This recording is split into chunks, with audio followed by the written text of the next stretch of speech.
Hola, ¿qué tal? Bienvenidos de nueva cuenta a Enfoque Cimarrón, un programa de análisis, reflexión y diálogo sobre diversos temas de interés social.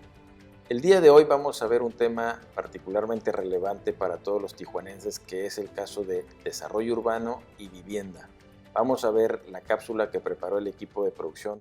Según INEGI, en 2015, Baja California contaba con 967.863 hogares y una población en dichos hogares de 3.315.766 personas. Con respecto a Tijuana, según el informe anual sobre la situación de pobreza y rezago social 2016 de Cedesol, Tijuana cuenta con una población en viviendas particulares habitadas de 1.641.570, en un total de 475.341 viviendas, siendo un 49.11% con respecto al total del estado. Para la construcción de la mayoría de las viviendas se utiliza ladrillo y concreto, y en menor proporción madera y otros materiales. El crecimiento de población en Tijuana es tanto que varias viviendas de materiales básicos comenzaron a edificarse en zonas irregulares, mismas que son propensas a deslaves, resultando en la pérdida de vivienda para muchas familias. La cobertura de servicios que ofrece el municipio es amplia. No obstante, la topografía accidentada de la ciudad de Tijuana dificulta la dotación de infraestructura de servicios. En abril de 2018 se cumplieron 4 años de la implementación del Programa Nacional de Vivienda 2014-2018, el cual tenía entre sus objetivos impulsar la edificación de desarrollos verticales. Los desarrollos verticales son edificaciones de 3 o más niveles, que albergan al menos 3 hogares. Se trata de un modelo de vivienda que ayuda a mitigar el daño social, económico y ambiental del esquema horizontal en las ciudades, al aprovechar los pequeños espacios y contribuir a una mejor conectividad. Para generar el diálogo el día de hoy me acompaña Roberto, ¿qué tal? Héctor, ¿qué tal? ¿Qué tal? Y nuestro invitado especial, el profesor Alonso Hernández Huitrón. ¿Qué tal? Gracias por acompañarnos, Alonso. Y bueno, vamos a iniciar la conversación reflexionando un poquito sobre el tema de la falta de planeación que se percibe a nivel general en la ciudad en el tema del desarrollo urbano y específicamente en el de la vivienda. Es decir, si analizamos la evolución de Tijuana, creo que vamos a coincidir que ha sido una ciudad que ha crecido de manera muy rápida en algunas partes de su historia, y eso quizás ha complicado el que se haya o que se dé un proceso de planeación eficiente. En general, creo que coincidimos en que ha sido una ausencia. No sé si pudieran comentar desde su enfoque, pues, qué es lo que explica o qué es lo que ha hecho falta en la planeación del desarrollo urbano de Tijuana y particularmente en el caso de la vivienda. Roberto. Bien, yo plantearía 4 puntos iniciales de características especiales de la ciudad que han complicado su planeación. Punto número 1, pues tiene una topografía accidentada, casi agreste, que si bien no es condicionante a una mala planeación, sí la dificulta. 2, una dinámica económica diferente en los últimos tiempos, con un enfoque industrial importante, lo que pareciera que ha hecho que se priorice la infraestructura pública y planeación enfocada en la industria, sobre todo la industria de exportación. Toda la infraestructura se ha enfocado en ese sentido. Tercero, una intensa migración, lo que ha facilitado los asentamientos irregulares, la autoconstrucción por parte de los individuos que van llegando a la ciudad. Y 4, una realidad transfronteriza. Es decir, hay ciudadanos que viven en Tijuana pero laboran en Estados Unidos, y recientemente al revés, ciudadanos que trabajan en Estados Unidos y viven en Tijuana. Eso ha generado una oferta y demanda de vivienda, de infraestructura atípica, creo, para una ciudad que no comparte esta característica. Y enmarcado todo esto, pues una falta de Estado que regule el desarrollo, la planeación de todas estas características como ciudad. Por una parte tenemos fraccionamientos encerrados o torres de 20 pisos que están diseñados para la clase media alta de la ciudad, y por otra parte las viviendas a las afueras de la ciudad que están enfocados para la clase trabajadora, pero eso ya podríamos abordarlo más adelante. Alonso, ¿algo que quieras comentar al respecto? Sí, no, bueno, coincido con lo comentado, pero yo me centraría en una parte muy particular, que es el rápido crecimiento de la ciudad, obviamente por la condición económica, ¿no? Pero ahí eso ha ocasionado una irregularidad. Entonces, eso yo creo que ha sido, digamos, un efecto, no causa y efecto, ¿no? Rápido crecimiento, una irregularidad de la tenencia de la tierra, y con ello, pues, una dificultad para poder hacer acciones en cuanto a el desarrollo urbano en general. En cuanto a la cuestión particular con la vivienda, pues contamos con una serie de asentamientos irregulares, con escasez de servicios, escasez de equipamiento, escasez de infraestructuras, que obviamente hace, y que nos ha llevado, pues desde hace prácticamente de su origen, tener como un rezago, ¿no?, permanente, ¿no?, en la ciudad, ¿no? Y ante los continuos crecimientos y el auge económico que ha sido, digamos, en burbujas, ¿no?, que se ha presentado en la ciudad, pues esto ha ocasionado, pues, siempre tener rezagos, inclusive hasta amplios rezagos. Entonces ahí hay una situación un reto, ¿no?, muy interesante, es decir, la ciudad crece económicamente o hay desarrollo económico, sin embargo también hay un amplio déficit, un amplio rezago en indicadores, digamos, que tienen que ver con el desarrollo urbano, que tienen que ver con la vivienda, que tienen que ver con los servicios. Entonces ahí tenemos una dualidad, pues, muy interesante, de muchos retos, de mucho compromiso, pero que también a veces le echamos la culpa a la planeación, no es que no hay planeación. La planeación se está dando aquí alrededor de por ahí de los años 80, ¿no? Es decir, antes había algunas guías, algunos parámetros, algunos digamos, criterios para llevar a cabo, digamos, las infraestructuras en la ciudad, pero no quiere decir que no haya existido planeación, sino que también es muy difícil poder realizar las acciones, es decir, operar la planeación. Entonces, una cosa es poder tener instrumentos de planeación y otra cosa es poderlo llevar a cabo. Entonces, eso como, digamos, un comentario por ahorita y pues ahorita continuamos. Víctor. Igual coincido que una de las principales características que habría que destacar es, en principio, la irregularidad del terreno, ¿no?, la topografía. Creo que es uno de los principales retos. Una ciudad conformada por cañones, por colinas, ¿no?, que dificulta cualquier urbanización y que eleva los costos también. Por otra parte, también, como bien se señala, el rápido crecimiento de la ciudad ha demandado nuevos espacios de vivienda.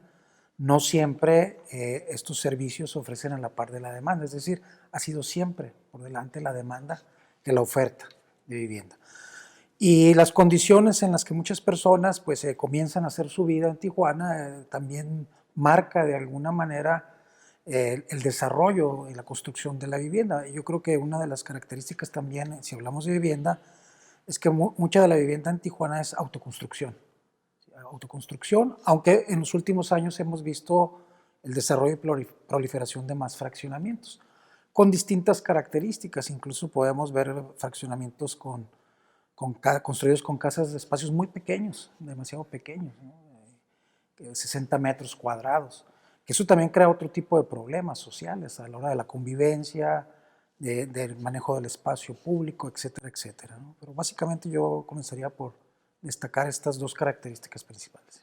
Pues interesantes reflexiones que nos regalan nuestros comentaristas el día de hoy para introducir el tema, pero vamos a ver ahora cuál es la opinión de usted con respecto a este tema. Una especie de diseño improvisado porque con esta proliferación de comercios y de condominios no se puede como llegar a un acuerdo entre proyectos urbanos y como proyectos que la gente pues también interfiere con la urbanidad. Creo que está muy mal administrado tanto por empezar por las principales carreteras. Creo que no están bien distribuidas, no tienen los carriles suficientes para que pueda fluir el tráfico de manera fluida. Creo que el diseño y el desarrollo se está llevando como a una sola parte de la ciudad y eso está haciendo que todo se concentre en una sola parte y haya un caos en general.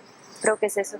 Pues en sí de diseño yo pienso que no hay. Prácticamente la ciudad se fue desarrollando a través de las necesidades, de cómo se fue surgiendo, empezó a llegar la gente y prácticamente lo que son las viviendas se fueron localizando donde la gente se pudo acomodar más. Pues creo que era como un problema que se avecinaba, que se podía predecir para una ciudad como Tijuana, de tanta migración, tanta población. Precisamente creo que están en zonas donde la desigualdad pues se nota más, principalmente en el centro, como hay zonas que pues que sí, como que puedes, ahorita están como muy bonito, pero al lado está como más, un lugar más marginal y pues sí es como, bueno, ¿qué imagen está dando la ciudad, no? Esa desigualdad, ¿no? Que ya estoy bien harta de ver las construcciones, la verdad ya a mí no me gustan, vuelvo a lo mismo, como que se están concentrando en una sola parte y no han pensado que cuando se ocupen el tráfico que va a generar, también siento que crea mucho como resentimiento social, una cosa así. En lo personal yo creo que sí es algo acertado por el tema de la expansión de la ciudad, más sin embargo creo que lo que son los terrenos escogidos no están realmente estudiados al 100%. Sí, he escuchado, como el caso más sonado fue el de las laderas de Monterrey y pues como lo anterior, ¿no? O sea, nunca hubo como un estudio previo para realizar construcciones y eso no sé si es por corrupción o por apatía por parte de la... He escuchado, por ejemplo, lo que todos escuchamos de lo del Rubí y hay algunas edificaciones por otras zonas que pasan por lo mismo y más que nada yo pienso que es por lo mismo, por el mal estudio de la tierra. Creo que sí llegué a escuchar, sobre todo el año pasado, antepasado, que hubieron lluvias fuertes. Y yo creo que el problema es que, pues es un poco esto que te digo, que como que se marginan ciertos sectores, entonces se construyen en zonas donde a lo mejor no están tan óptimas para construir, pero es donde o alcanza o es donde la gente puede como acomodarse para vivir. Tijuana está preparada, sí, para nuevos diseños, pero no sé si se vayan a llevar a cabo. Pues si es de este tipo de los condominios verticales, yo la verdad creo que no, creo que ya estuvo. Pero para lo que creo que sí está preparada son para desarrollos de urbanización donde sean más, ya sea amigables con el ciclista, con el peatón o con los trabajadores sociales de menor como capacidad económica. Lo que hacer es renovar ciertas áreas, renovar ciertas secciones de la ciudad, por ejemplo, rediseñar lo que es una manzana completa, por así decirlo, una cuadra, en el hábito habitacional, el hecho de proponer, ¿sabes qué? En vez de tener 15 casas, por así decirlo, un ejemplo, ¿sabes qué? Pongamos 2 torres, 2 edificios verticales que puedan suministrar espacios suficientes para todas esas familias. En el bloque anterior, los diversos comentarios señalaron varias causas que explican lo que ha sucedido en Tijuana ante este crecimiento rápido de la ciudad, la falta de planeación o ausencia en algunos momentos de planeación eficiente, por así señalarlo. También se mencionaba la dinámica económica, los flujos migratorios y los asentamientos en zonas irregulares que han generado pues que tengamos una percepción de efecto no muy positivo en el tema de la vivienda, particularmente en 2 vías. Una ha sido el tema de todos estos asentamientos irregulares ante la falta de una política clara que pueda ejercer el Estado de Derecho y tenemos pues viviendas inclusive altamente vulnerables ante una situación de alguna desastre natural, por ejemplo.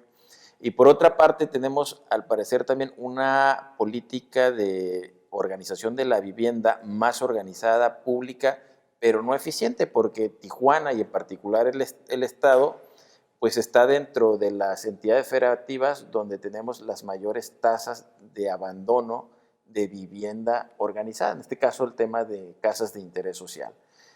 ¿Qué podríamos argumentar sobre estos temas? ¿Qué es lo que ha hecho falta, digamos, para que pudiéramos tener un mejor desarrollo de vivienda que ayude a la convivencia social y en general pues al bienestar de la población que vive aquí en Tijuana? Bueno, muy bien.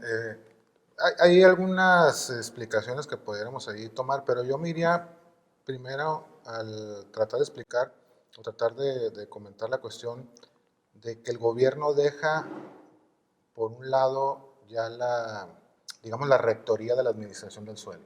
Entonces, al momento de hacer eso, a través de los diversos organismos, pues le retoman entidades, digamos, público-privadas o privadas, ¿no? Entonces, en ese sentido, las políticas de suelo obedecen más a otra lógica. Más un tema de rentabilidad económica. Correcto, ¿no? Entonces, ahí la rentabilidad económica, digamos, es lo preponderante y empezamos a ver, si vemos, digamos, la historia del tamaño, pues, de la vivienda, pues empieza a haber una reducción, ¿no? Una reducción que llega a haber viviendas de 32 metros cuadrados, ¿no? Llamadas pie de casa o que pretenderían en algún momento ser una vivienda progresiva, ¿no? Pero eso queda, digamos, muy entrecomillado al paso de los años,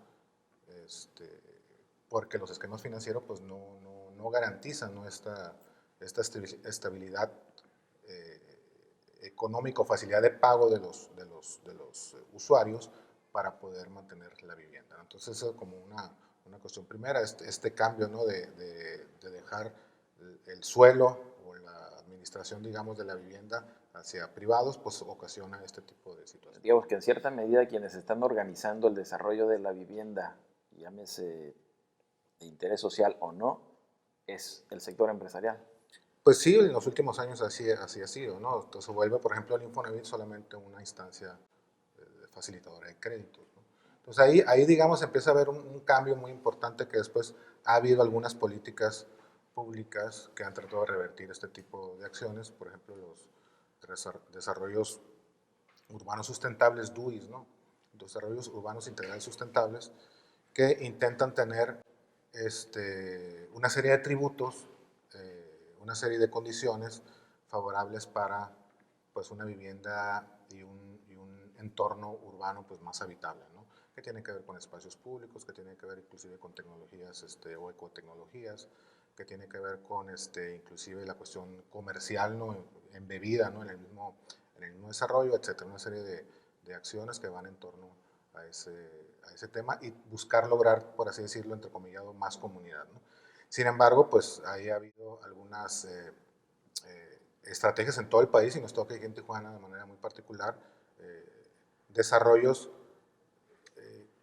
que se exentan de la ciudad, entonces resulta que son muy distantes de otros centros, otros corredores urbanos, los cuales los hace inclusive caros para el habitante, es decir, caros en el transporte, caros pues para ir y venir a las actividades. La movilidad se vuelve complicada. La movilidad se vuelve muy comprometida, ¿no? Muy comprometida, gastos importantes en ese sentido, y por supuesto para el que ofrece el servicio de movilidad también pues muy comprometida para poderlo operar de manera adecuada. Entonces ahí se crean una serie de condiciones muy comprometidas que pues, digamos, no son las mejores para un desarrollo urbano.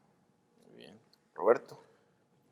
Bien, yo creo, y repito un poco lo que decía en el primer segmento, el tema de la vivienda, se ha construido mercados profundamente segmentados en Tijuana. Y lo que ha permitido en parte esta segmentación es nuestra realidad transfronteriza, o la frontera en general.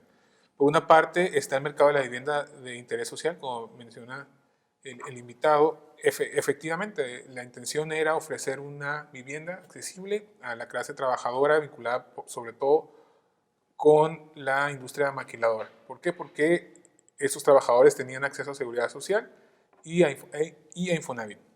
Pero resulta que su centro de trabajo está muy alejado de donde se construyó la vivienda.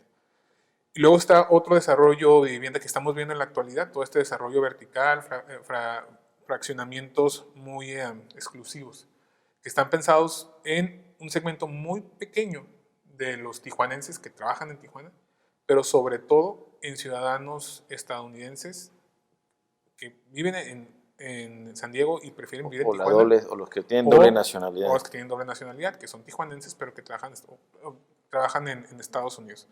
Y esto ha generado, creo yo, todas esas estrategias están pensadas en el individuo, ¿no? Por lo tanto, ¿qué es lo que venden estos desarrollos verticales o fraccionamientos exclusivos?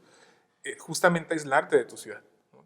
En esta torre que te vamos a construir, vas a vivir, pero no solamente vas a vivir, vas a poder realizar todas tus actividades. Aquí hay un gimnasio, aquí hay un bar, aquí hay un lugar donde tú puedes en la terraza hacer tu carne asada, Una vez que llegas aquí, no ocupas moverte de tu torre. Y eso es muy bueno, ¿no?, para el individuo, pero lo desvincula de todo lo demás que estamos hablando. ¿Qué tan relevante va a ser para el individuo el transporte público? Pues totalmente irrelevante, porque en su misma torre va a haber alguien que le provea todos lo que ocupa. Y entonces, este tipo de... eso por una parte. Lo que también estamos viendo es que la demanda de este tipo de viviendas se incrementa como consecuencia de los trabajadores con doble nacionalidad, presionando los precios a la Y se empiezan a cotizar en dólar. Exactamente. Ese es otro problema, ¿no? Que, digamos, margina a muchísimos que probablemente estarían interesados. Pero luego hay otro sector de la población, digamos, los tijuanenses que pertenecen a la clase más alta, ¿no?, los exitosos, que ellos tendrían la capacidad de presionar, gestionar una mejor planeación, que la planeación sea efectiva. Pero ellos, su aspiración no es quedarse en Tijuana, su aspiración es irse a vivir a San Diego, por ejemplo. Entonces, esa masa crítica de ciudadanos críticos, ¿no?, que pueden tener esa capacidad, empresarios exitosos, políticos exitosos, que tendrían la capacidad de efectivamente tener un interés personal en la mejor planeación urbana, pues lo que hacen es irse a San Diego a vivir. Entonces ahí ya tienen todo bien planeado, ¿no?, tienen todo muy urbanizado, no tienen la necesidad de presionar en ese sentido. Creo que eso complica todavía más la situación de la ciudad, aunado a todo lo que ya mencionamos previamente. Héctor. Sí, bueno, no hay que perder de vista que la ciudad básicamente puede crecer hacia el este y extenderse hacia el este, no puede hacerlo hacia el norte ni al oeste por colindar con el mar, en todo caso cierta parte hacia el sur, hacia Rosarito, pero si nosotros observamos el crecimiento de la ciudad en los últimos años ha sido precisamente hacia el este. Y podemos ver cómo en términos de planeación sí se observa, sobre todo como ya lo señalaba Alonso, a partir de los 80s, es visible en la primera urbanización de la zona este una mayor planificación. Podemos ver el trazo de avenidas, de calles, ¿sí?, mucho más ordenado, porque sí se pensó en ese desarrollo. Sin embargo, si actualmente observamos pues, lo que fue en esa época de los 80s, el crecimiento urbano hacia esa parte de la ciudad hoy está totalmente rebasado, cada vez se está alejando más de lo que podría ser propiamente el centro de la ciudad. Entonces, incluso se ha llegado a hablar de si sería conveniente considerarlo otra ciudad, ¿sí?, hacia el este, para poder integrar todos los servicios y los requerimientos que esto tiene. Ahora, si vemos también que esta planificación ha sido fundamentalmente en colonias o fraccionamientos donde lo que ha sido su desarrollo es precisamente a base de la autoconstrucción.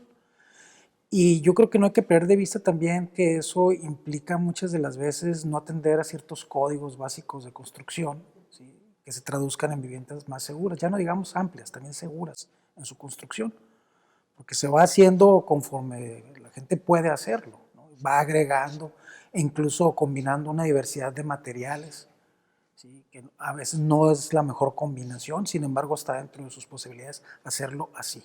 Entonces es otro aspecto que no podemos perder de vista. Ahora bien, si a esto agregamos que el crecimiento se está haciendo cada vez más lejano de lo que es propiamente el centro urbano de la ciudad de Tijuana, pues como ya también se comenta, esto trae aparejado otro tipo de problemas. Por ejemplo, la introducción de servicios básicos como el agua, ¿sí? Tenemos casos en fraccionamientos que han sido construidos, ¿sí?, pero no han sido entregados formalmente a la administración pública. Por lo tanto, no puede hacerse cargo formalmente de todos estos fraccionamientos. ¿Se refieres a la parte de los servicios que hay que incorporar? Así es. Entonces, eso también crea un problema, porque terminan siendo fraccionamientos o lugares que se estancan en ese punto. Y no hay quien se haga responsable en un momento dado. Entonces, se va creando otro tipo de problemáticas también ahí. Ahora, si nosotros observamos cómo ha ido creciendo la ciudad, lo podemos ver también en las dimensiones de los espacios de la vivienda, ¿no? Si uno está en las colonias viejas de Tijuana, podemos ver terrenos que oscilan más o menos en 400 metros cuadrados, ¿sí?, más o menos. Y Y luego podemos observar que se reduce los terrenos a 200 metros cuadrados, 160. Y luego también podemos observar vivienda.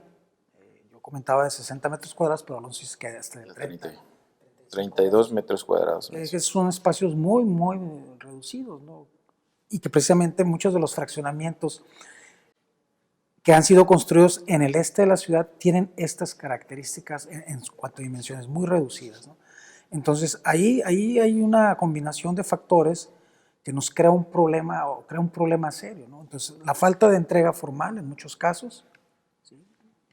Espacios reducidos,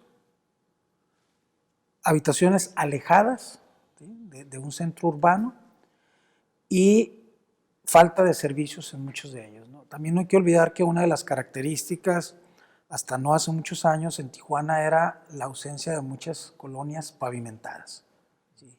Y que todavía podemos ver muchas de estas nuevas colonias hacia el este que no tienen pavimento, ¿sí? Entonces, eso también crea otro tipo de problemas, por ejemplo, en la salud, ¿sí?, en las vías respiratorias, ¿sí?, y que pocas veces ponemos también atención en ese tipo de consecuencias cuando hablamos de vivienda y equipamiento urbano, ¿no? Todo lo que puede haber alrededor, cuestiones de salud, de higiene, etcétera, etcétera.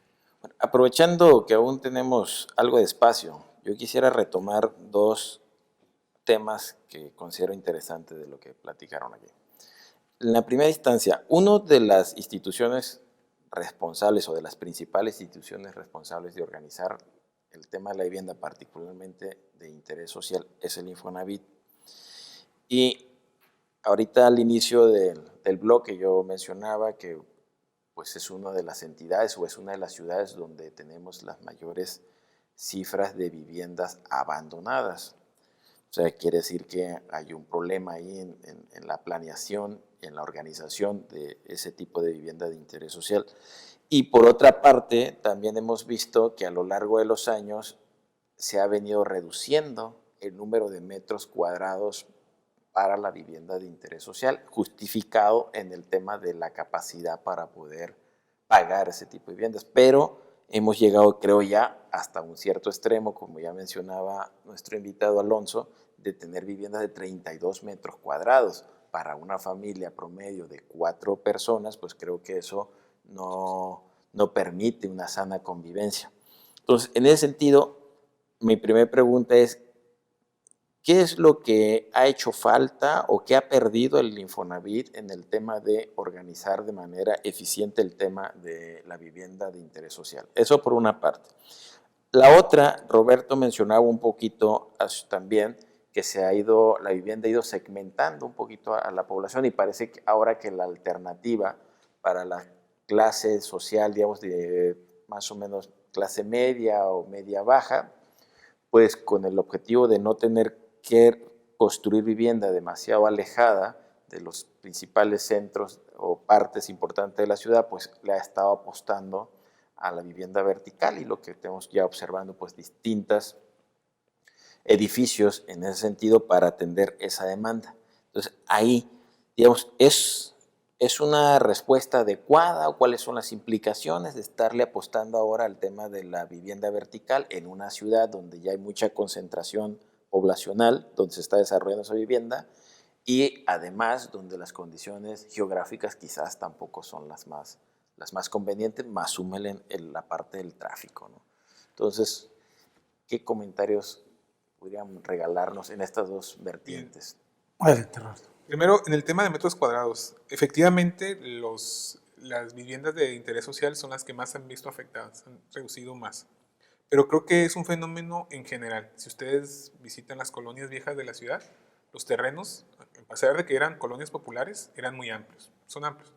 ¿Qué significa esto? Que la ciudad, Tijuana, es atractiva y ha crecido. Entonces eso, como en todas las ciudades grandes del mundo, cuidando las proporciones, la vivienda tiende a hacerse cada vez más pequeña, porque hay mucha gente que quiere vivir aquí, porque algo tiene la ciudad que la hace atractiva. Entonces yo creo que no pondría tanta atención en el sentido de que las viviendas se han ido reduciendo en tamaño, porque finalmente es un fenómeno que se repite en todas las ciudades que crecen. Claro, sin llevarlo al extremo de 32 metros cuadrados. Yo diría eso nada más como matiz.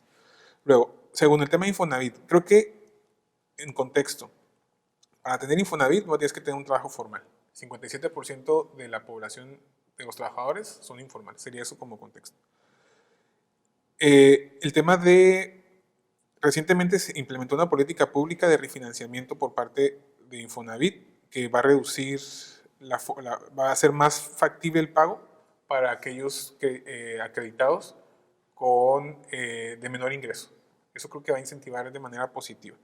Y creo que Infonavit podría tomar ciertas de las estrategias de la vivienda vertical para realizar los nuevos proyectos. Porque la vivienda vertical finalmente podría resultar una alternativa más económica para los servicios públicos. Es más fácil proveer, tienes un edificio de 5 pisos, es más fácil proveer de seguridad a todos los habitantes de esa vivienda de 5 pisos, por ejemplo, por poner un ejemplo, ¿no?, de seguridad, que si tú hicieras, los dispersaras, ¿no?, de manera horizontal a esos 5 individuos, que más policías, por ejemplo.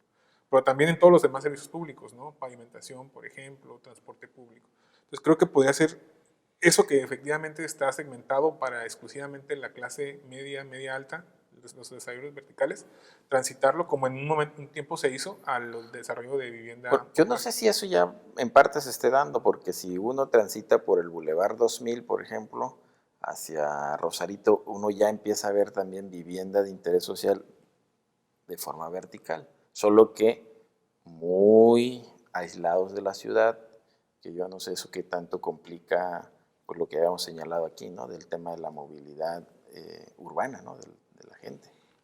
Bueno, ahí son varias situaciones ahí lo que está en juego ahí. Uno, por ejemplo, desgraciadamente también no estamos acostumbrados o no tenemos una cultura de vivienda en condominio, ¿no?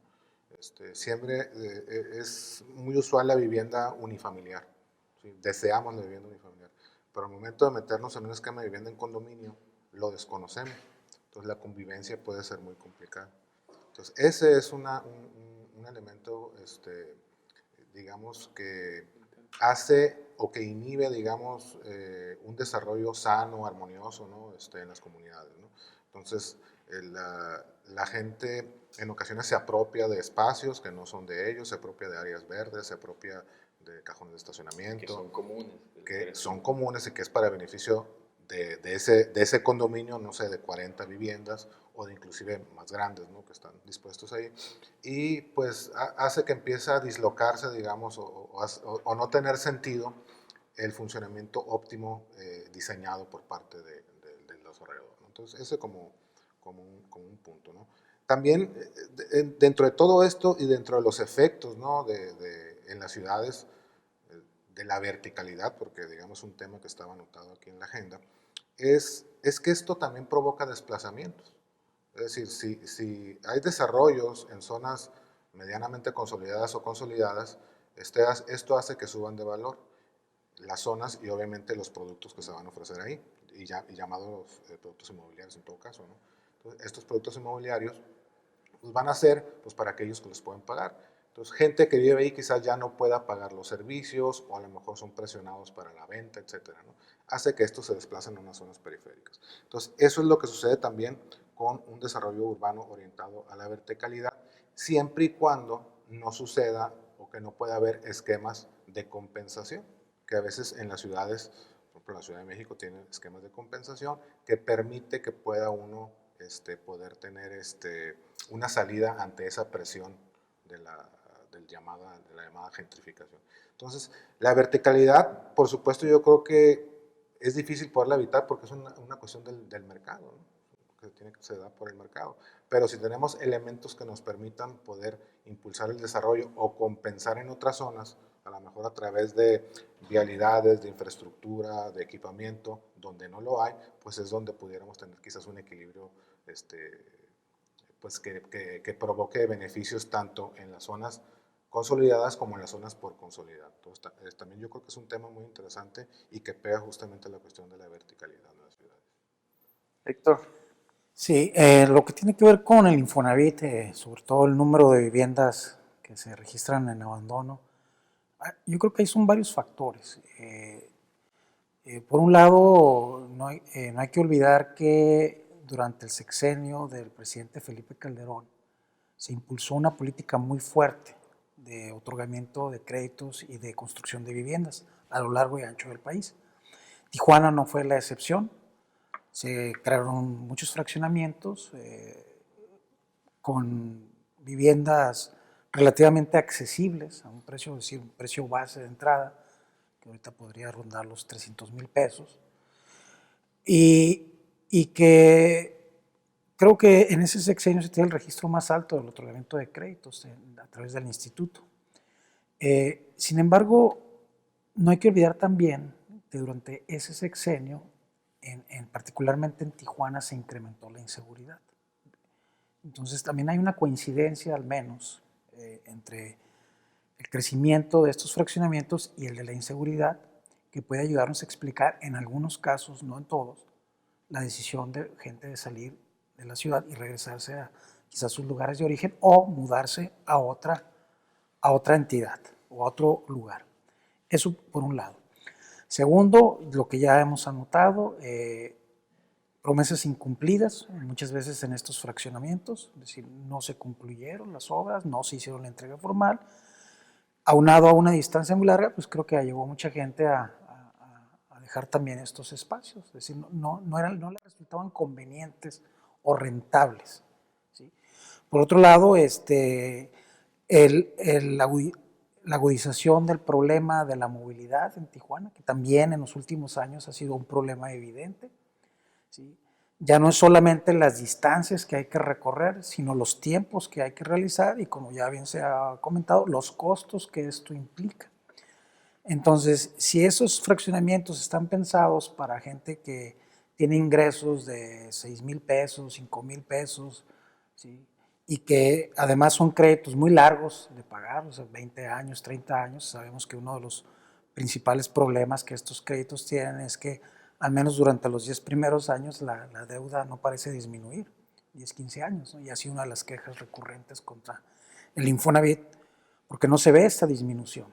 Entonces, si juntamos estos factores, se nos pueden ayudar a explicar más la población flotante que podemos tener en la ciudad, nos puede ayudar a entender el por qué muchas de estas viviendas, o al menos a nivel nacional, somos una de las principales entidades y somos una de las principales ciudades que tenemos una gran cantidad de vivienda en abandono. Que eso también trae otro tipo de problemas. Una vivienda abandonada también es ocupada posteriormente por gente que no necesariamente vive ahí, por ejemplo, se pueden convertir en lugares de consumo de droga, etcétera, etcétera, ¿no? O como dicen coloquialmente, en picaderos, lo que lleva a que ahí se cree otro tipo de problemas. Pues es un tema muy interesante y también bastante complejo. Vamos a hacer un corte y regresamos con las conclusiones del programa.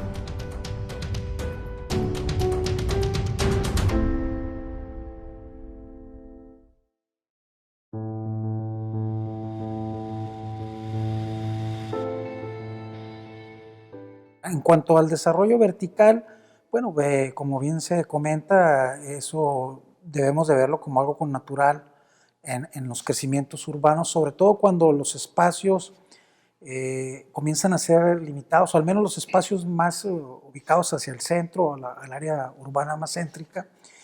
Y si hoy vemos que muchos de estos desarrollos verticales están en colonias o fraccionamientos viejos de Tijuana, donde los terrenos son relativamente más grandes, 400, 600 metros, pues es muy factible construir ahí una vivienda vertical, donde ya no ofrezcas una casa, sino ofreces 10, 20 departamentos con todo el equipamiento, pero eso también puede estar creando un problema alrededor de donde se construye, para los vecinos, para gente que no está acostumbrada a tener un tránsito o a estar acostumbrado más bien a cierta privacidad. Eso puede también traducirse en un cierto problema.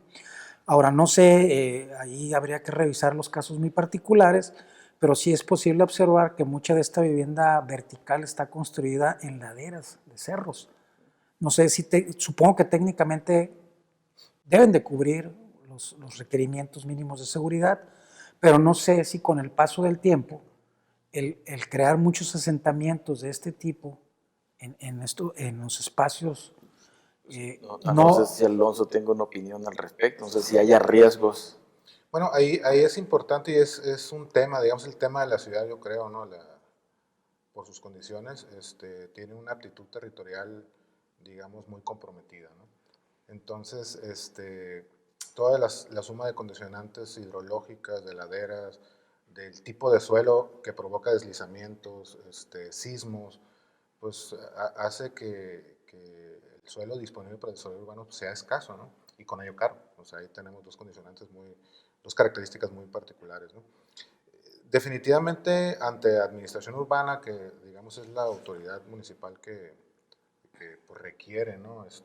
Una serie de estudios, puede ser mecánica de suelo, de desplazamiento, de movimiento de tierras, las mismas autorizaciones de construcción, etcétera, pues todo aquel desarrollo o edificación pues tendría que cumplir con ello, ¿no? O sea, no se explicaría, pues, ¿no? Pero también sabemos de que la administración municipal, la administración pública en general, pero sobre todo la municipal, pues tiene escasez de controles, ¿no? De poder llevar a cabo, digamos, una administración urbana adecuado, por lo primero que empezamos a hablar. O sea, que más allá del crecimiento de la ciudad, pues, ¿no? Más allá de los riesgos que implica el terreno o la orografía de Tijuana, es la parte que puede haber deficiencias o ausencias en la regulación. Y se me vino ahorita a la memoria el caso del fraccionamiento del Rubí, ¿no? Donde hubo un desplazamiento de vivienda que están en esa colonia y que, bueno, no sé si sea la causa principal, pero en la hipótesis principal era un desarrollo inmobiliario cerca del fraccionamiento, el que se mencionaba como el detonante, ¿no? de ese deslave. Sí, definitivamente. Es decir, o sea, dentro de la administración urbana, para poder hacer un desarrollo como ese, pues tuvo que haber habido pues, autorizaciones, ¿no? Bueno, pues, ahí habría que revisar, ¿no? Digamos, las responsabilidades en todo caso, ¿no? Pero ese caso, estoy seguro que se multiplica en la ciudad. A lo mejor quizás no con la gravedad de ese caso, porque a lo mejor ahí confluyen deslizamiento, con fallas, con cortes inadecuados, etcétera, con prácticas de desarrollo urbano inadecuadas. Pero pues en otras partes estoy seguro que está sucediendo, a lo mejor con una intensidad más baja, ¿no? El problema aquí con la ciudad, o en la ciudad, es que la administración urbana es muy escasa por la magnitud misma de la ciudad. Es decir, la ciudad es muy grande, ¿no? No tiene, digamos, inspectores o la tecnología adecuada para poder hacer quizás recorridos y prácticas de vigilancia, pues para ver, mira, bueno, ahí hay una edificación que se ve que pues, de la noche a la mañana por ahí está, pues hay que verificar si tienen los permisos adecuados, ¿no?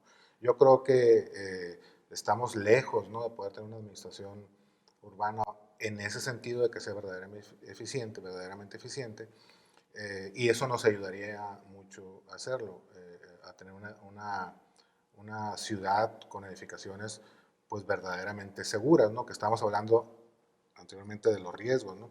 Si contamos con autorizaciones y con revisiones y con, digamos, la documentación adecuada de los permisos de construcción y todo esto en regla, pues tendríamos por lo menos esa certeza, ¿no? Y sabemos de que la regularidad, la tenencia de la tierra y los conjuntos, digamos, irregulares, estas cosas, pues adolecen de todo eso. Aunque sea una pequeña vivienda o un edificio 3, 4 pisos que por ahí podemos encontrarnos en algunas colonias, sabemos o podemos advertir de que pues adolece quizás de toda esta información, ¿no?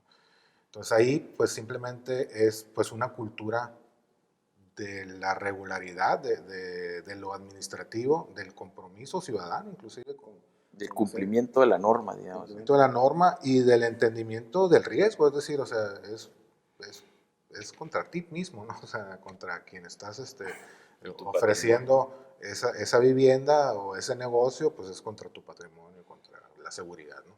Entonces tenemos que meternos quizás en otro track por ahí también. Sí, sí, nomás de agregar que es también muy observable que ahorita en cualquier desarrollo urbano o cualquier fraccionamiento que se construya, quizá una de las principales metas que tienen los fraccionadores es ganar el mayor terreno posible. ¿Sí? Y eso, si supone hacer cortes o emparejar, pues no siempre es lo más apto. Eso es lo que quizá tendríamos que observar con mucho detenimiento, porque es preocupante que en un corto plazo, un mediano plazo, se pueda traducir en una inseguridad tremenda para quienes habitan esas edificaciones o esas construcciones, ¿no? Y si me permite nada más comentar ahí, porque creo que es importante señalarlo, hay también la figura de los peritos, ¿no? Peritos de construcción, es decir, el ejercicio profesional con responsabilidad en estos temas, ¿no? Y en los últimos años se está viendo la figura de que tenga también una responsabilidad en sus decisiones de manera civil, pues, ¿no? El perito. Así es, el perito, ¿no? Que en muchos de los casos, bueno, digamos, uno de los casos icónicos, ¿no? En México es el sismo del 85, ¿no? Que se decía de que, bueno, cayeron muchos edificios, por supuesto, por las normas que en ese momento se aplicaban, pero también porque no había prácticas constructivas adecuadas, ¿no? Y que algunos peritos, pues, digamos, salieron del país, ¿no? Porque había temor, ¿no? Por ahí. Bueno, ahora, ya pues muchos años después, se está revisando muy bien esa parte de que el perito tenga una responsabilidad, digamos, de la proporción de lo que está poniendo en juego con su peritaje, ¿no? Y que pueda tener una responsabilidad si es que no está bien efectuado esa actividad también. Entonces es un avance también. Sin duda un tema muy interesante y también bastante complejo, pero eso dará espacio para que en futuras ediciones de este programa sigamos reflexionando sobre esta temática. Muchas gracias por su seguimiento a través de nuestras redes y los esperamos en la siguiente edición de Enfoque Cimarrón.